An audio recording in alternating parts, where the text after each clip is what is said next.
Many people believe having a pet is all fun and games. However, there's a lot of responsibility that goes along with having a pet. One must make sure that the animal is cared for and fed well with regular veterinary checkups. Sometimes people forget this attribute of raising an animal, but it is an extremely important part.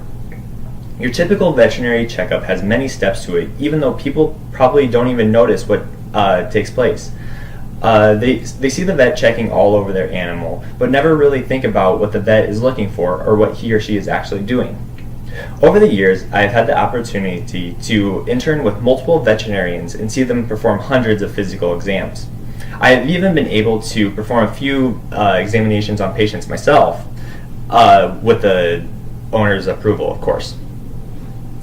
Since I hope to be a veterinarian someday, I want to point out the step-by-step process that a vet tech and veterinarian goes through in order to ensure that an animal is in the best physical shape and health. In a typical veterinary checkup, a vet tech will begin by calling an owner's name in the waiting room and bring the patient and owner into the examination room. The technician will take notes on the patient's weight and vitals, such as their temperature, respiration rate, pulse rate, and blood pressure. They will also take notes about their first impressions of the patient. The technician will note if the patient is bright and alert or depressed and unresponsive. Towards the end of their notes, the technician and veterinarian will assign a body condition score, or BCS, to the patient. According to the Free Dictionary by Farlex, a body condition score is an assessment of the animal's weight and age and weight for height ratios, and its relative proportions of muscle to fat. In other words, a BCS is a description of how thin or how fat an animal actually is. At the bottom of the screen, I've included two scales that a veterinarian will use when assigning a BCS to a cat or dog. Here I posted a dog body composition score, or condition score, and then a cat's body condition score.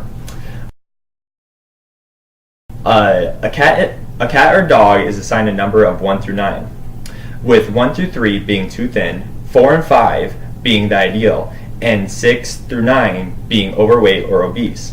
These visuals were provided by Royal Canin Pet Foods. After the qualitative and quantitative traits of the patient are taken, this is when the veterinarian will actually step in. The vets will usually begin with the head of the patient and work their way to the tail. On the head, the vet will look at the eyes, ears, nose, mouth, and teeth of the patient. A few things that a vet may do to ensure alertness is run a finger along the edge of the eye of the patient, or maybe make a snap next to the ear of the patient to ensure that they are alert and responsive. They'll also check for discharges of these areas and make sure that these structures have no abnormal lumps, bumps, or lacerations. Some vets may even bring out additional dental equipment to get an even more in-depth look at the mouth and teeth. Now that the vet has okayed the head, they'll move on to the skin and the coat of the patient. This portion of the examination may take longer than one thinks because some animals have very dense fur, and getting down to the skin of these key areas of the body can be very difficult. When wading through all this hair of the patient, the vet is looking for any fleas, ticks, bumps, or cuts that the animal may have on their skin. According to fleascience.com, the average cat has anywhere from 10 to 20 fleas at any given time, and the average dog will have anywhere from 5 to 10 fleas on it. The vet will also check at this point if the animal is being properly hydrated by the state that the skin is in. Next up on the list, after the skin and coat, is the circulatory system and the chest of the animal. You may be wondering why these two areas of the examination are paired together, but it's actually a lot simpler than you may think. Since the heart, which is the center of the circulatory system, is located right behind the rib cage, this gives the vet the opportunity to pull out their stethoscopes and press it up against their patient's chest. This process can actually be a lot harder than it sounds. For example, if the dog is panting or barking, a veterinarian can't hear its heartbeat. The same goes for cats when they are purring. To avoid any of these situations, a vet may put their hand around the nose and the mouth of the patient. The stethoscope will be placed on the patient's chest for about 30 seconds so the vet can make sure that there is a strong, steady, and rhythmic heartbeat. As soon as the vet has ensured that there are no circulatory problems or abnormalities to the chest, they will move on to the final portion of the exam, the abdominal portion of the abdomen of the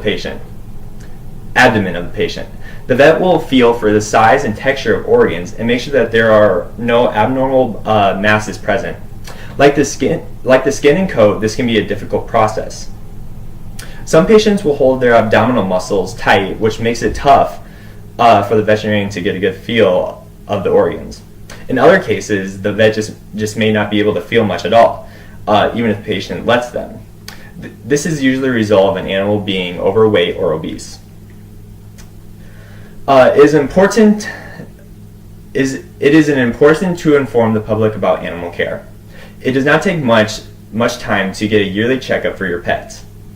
In doing so, one can make sure the pet is healthy, and it can also receive proper vaccinations if need be.